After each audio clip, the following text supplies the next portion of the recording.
Halo Ibu, Bapak, Saudara, kabar baik kiranya senantiasa menyertai dan ada di dalam kehidupan Ibu, Bapak, Saudara. Barusan saya buka-buka konten di konten Kompas Sidomulyo dan kami merasakan begitu berarti dukungan Ibu, Bapak, Saudara semuanya. Sehingga melalui dukungan itu kami terus berada sampai saat ini. Dan untuk mendukung kami untuk lebih kreatif, lebih bisa berkreasi lagi, kami terus membuka dukungan itu melalui QR kita atau di link deskripsi dari konten ini. Sekali lagi, dukungan itu sangat berarti bagi kami. Terima kasih.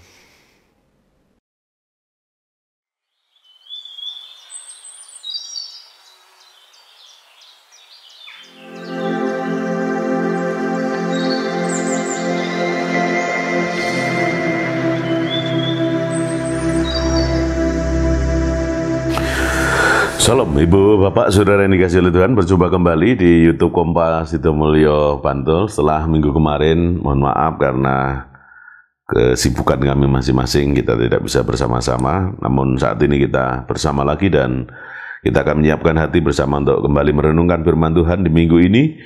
Dalam doa kita bersama menyiapkan hati kita. Bapa, bersama kami kembali akan merenungkan firman-Mu. Mari Tuhan Kau berbicara kepada kami. Kami siap mendengarkan, merenungkan firman-Mu.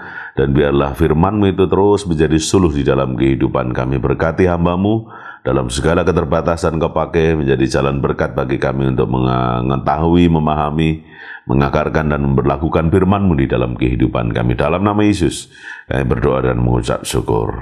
Amin. Bacaan kita di minggu ini terambil dari Injil Yohanes pasal 1 secara khusus ayat 43 sampai yang ke-51 di minggu kedua di bulan Januari tahun 2024 ini. 1 Yohanes 1 ayat 43 sampai yang ke-51. Demikian firman Tuhan.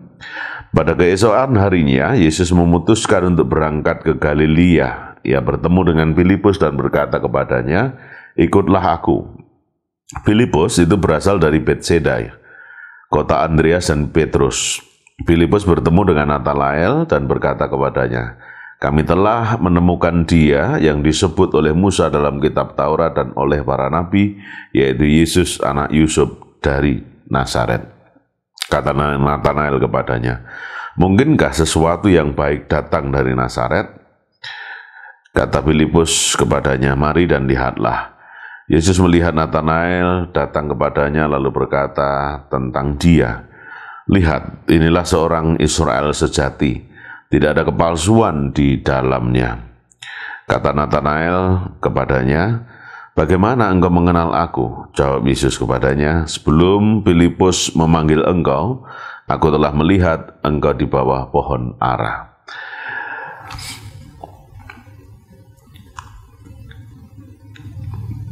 Yesus kata Natanael kepadanya, "Rabi, engkau anak Allah, engkau raja orang Israel."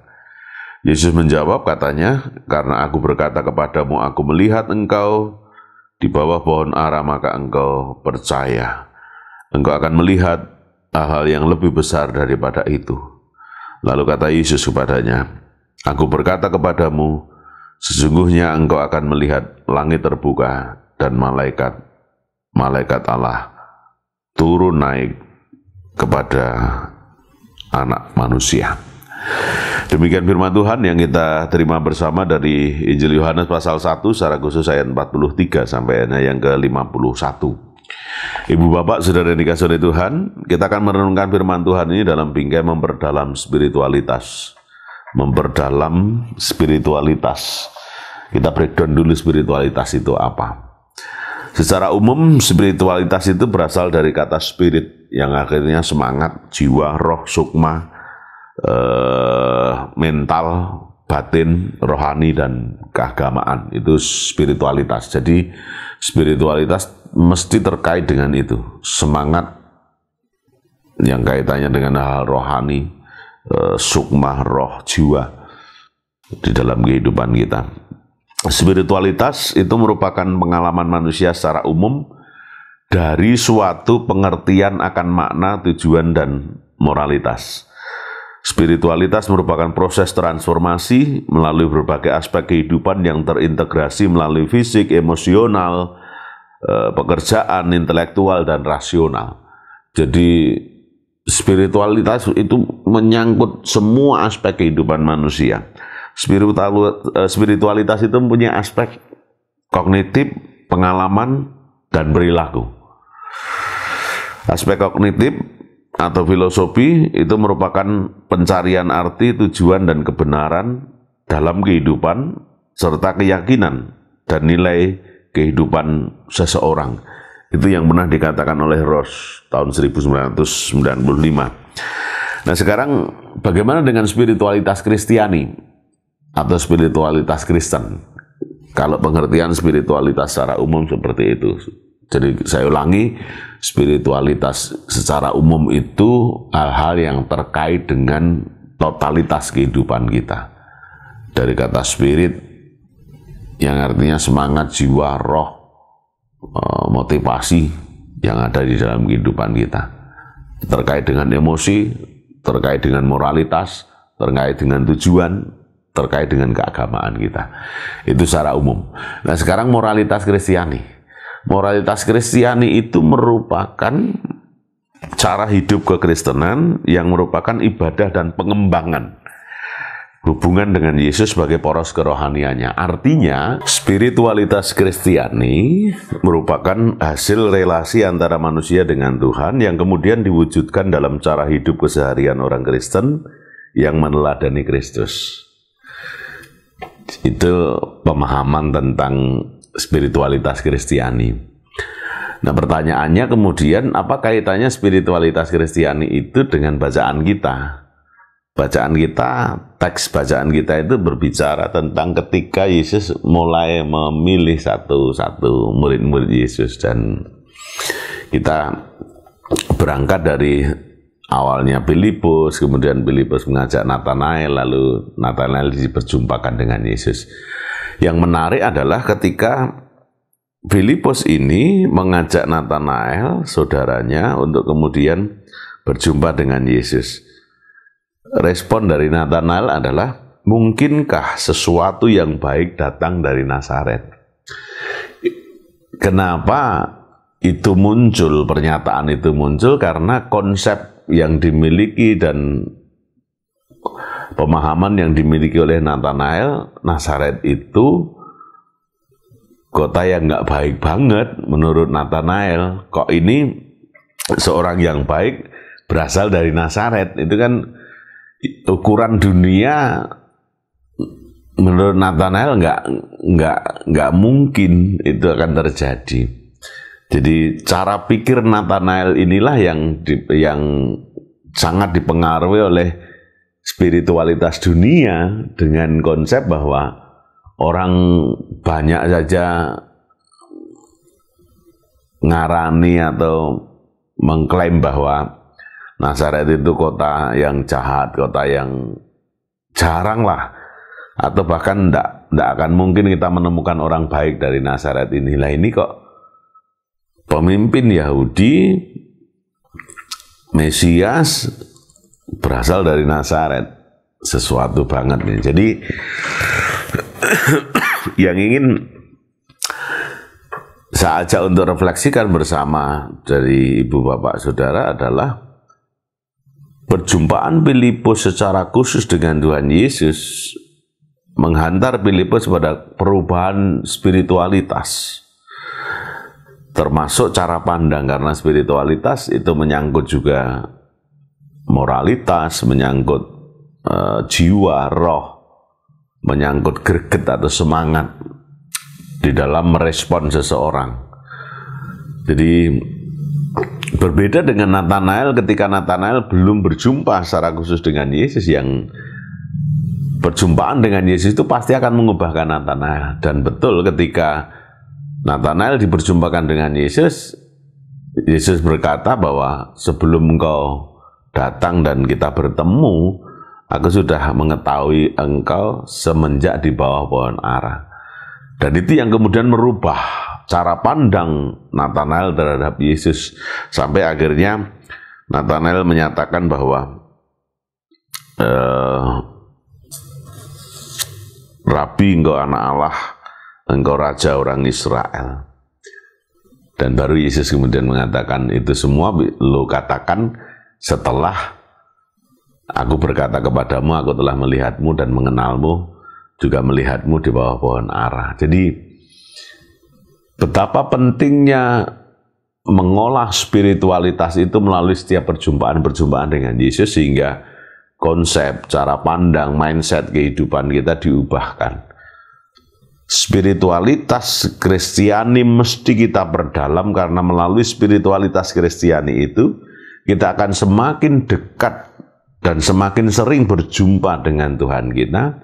Dan perjumpaan dengan Tuhan kita, Sang Firman yang telah menjadi manusia itu akan menghantar kita kepada konsep, cara pandang, tujuan hidup, semangat, greget, jiwa, roh, moralitas yang meneladani Kristus. Seperti halnya pemahaman tentang spiritualitas Kristiani tadi. Jadi hasil relasi kita, intensitas relasi kita dengan Yesus memampukan setiap kita memahami apa yang menjadi kehendaknya, memahami apa yang dilakukannya, karya-karya agungnya, kuasanya, kedaulatannya, yang kemudian menghantar kita untuk meneladani, mengikuti Kristus. Inilah pentingnya memperdalam spiritualitas, secara khusus spiritualitas Kristiani. Dan kiranya ini menghantar kita, kalau cara pandang kita, hidup kita mau berubah, maka kata kuncinya adalah bagaimana kita membangun relasi atau kedekatan dengan Tuhan itu secara intensi dalam kehidupan kita. Itu adalah wujud memperdalam spiritualitas.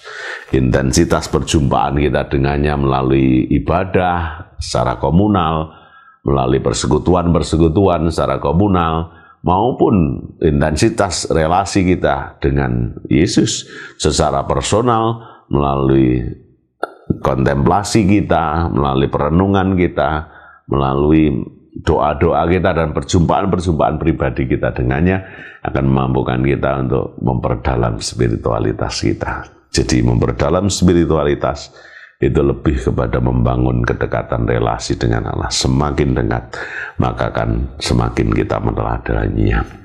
Ini poin atau inti dari firman Tuhan kali ini, dan kiranya di minggu kedua bulan Januari 2024 di tahun baru ini kita semakin dimampukan untuk membangun intensitas kita dengan Tuhan kita, perjumpaan yang intens dengan Tuhan kita, relasi yang intens dengan Tuhan kita sebagai dasar di dalam kita memperdalam spiritualitas kita untuk semakin kita menelajaninya di dalam kehidupan kita. Pasti kita dimampukan, karena itu kuncinya bukan ada pada orang lain, tetapi kuncinya ada pada kita sendiri. Selamat menghayati relasi kita dengan Tuhan kita Yesus Kristus, sehingga kita dimampukan untuk semakin meneladani kehendaknya, kuasanya, firman-Nya, karyanya di dalam kehidupan kita. Tuhan memberkati dan mampukan kita melakukan apa yang menjadi kehendak-Nya. Haleluya. Amin. Kita terima bersama firman di dalam doa kita. Bapa, dalam nama Yesus kami bersyukur firman-Mu mengajar kami bagaimana kami memperdalam spiritualitas kehidupan kami dengan-Mu, sehingga hidup kami semakin meneladani Kristus sebagai poros kerohanian kami, sebagai sumber kehidupan kami yang menghantar sikap maupun kata dan pola pikir kehidupan kami kepada kehendak-Mu, dan keteladanan-Mu akan memampukan kami untuk semakin keperlengkapi menjadi pribadi-pribadi yang semakin memperdalam spiritualitas kami. Spiritualitas Kristiani, spiritualitas di dalam dan bersama Kristus, selalu kami bangun dan intensitasnya semakin nyata di dalam kehidupan kami, sehingga di dalam kami meneladani Kristus pun akan semakin nyata di dalam sikap, kata maupun pola pikir kehidupan kami. Mampukan kami Tuhan untuk melakukan kehendak-Mu dan mewujud nyatakan kehendak-Mu itu dalam kehidupan kami. Selanjutnya kami berdoa untuk kehidupan kami pribadi lepas pribadi, yang kami sadar bahwa setiap kami tentu bukanlah pribadi yang absolut, bukanlah pribadi yang sempurna dalam segala perkara. Kami sadar akan keterbatasan kami, keterbatasan dalam kami bersikap, keterbatasan dalam kami berkata, keterbatasan di dalam kami berpola pikir. Ada banyak keterbatasan-keterbatasan di dalam kehidupan kami yang menyadarkan kami bahwa kami perlu secara intens membangun relasi denganmu untuk bukan meneladani dunia ini, tetapi meneladani Engkau. Semakin meneladani Engkau sebagai poros kerohanian kami. Dengan demikian, kehidupan rohani kami akan semakin terbangun. Engkau akan memampukan kami untuk semakin menyalipkan hal-hal duniawi, untuk kami gantikan dengan hal-hal rohani sebagaimana yang Engkau kehendaki atas kami.